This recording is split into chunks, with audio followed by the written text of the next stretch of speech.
তো মার বার্থডেতে গিয়ে আমরা কী খাওয়া দাওয়া করলাম তার একটা ছোট্ট ভিডিও তোমাদের শেয়ার করে দিচ্ছি। কারণ আমার ছোট্ট বান্ধবীরা বলছে যে কান্দু দিদি তুমি একা একা খাইলা, আমাদের বললা না, কিন্তু কী খাইলা সেগুলা তো দেখালা না।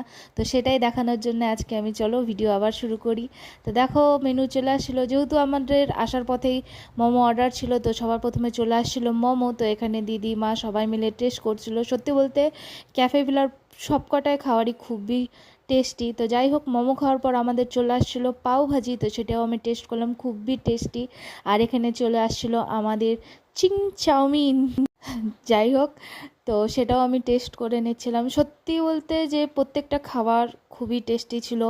টেস্ট ওয়াইজ বলো, কোয়ান্টিটি ওয়াইজ বলো, সবগুলাই একদম পারফেক্ট। তো চাউমিনটা আমার সত্যি খুবই ভালো লাগছে। তো চাউমিন খাওয়া দাওয়ার পর এখানে চলে আসছিলো আমাদের আলু পরোটা, যেটা তো একদম গন্ধে বলো, আলু তো মানে কি বলবো, আলু স্টাফিং পুরা ভরে দেওয়া ছিল। সঙ্গে ছিল দই আচার। তো আমি দইয়ের সাথে ট্রাই করলাম, তো আমার খুবই ভালো লাগলো। আমি খাই না তেমন।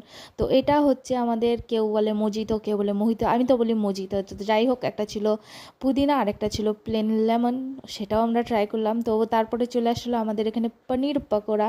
তো পনির পকোড়াও খুবই টেস্টি, পনিরগুলো ছিল খুবই সফট। তোমরা ট্রাই অবশ্যই করো, খুবই ভালো লাগে। এর আগেও আমরা খাইছি আইসে। তো যাই হোক, তারপরে চলে আসছিলো লাস্টে আমাদের কী বলবো, চিলি গার্লিক মোমো। তো সেটাও ছিল খুবই গরম। তো আর টেস্ট ওয়াও, বলার বাইরে। তো যাই হোক, এগুলাই ছিল আমাদের খাওয়া দাওয়া। ডেজার্ট খাওয়ার টাইম পাইনি, তো টাটা।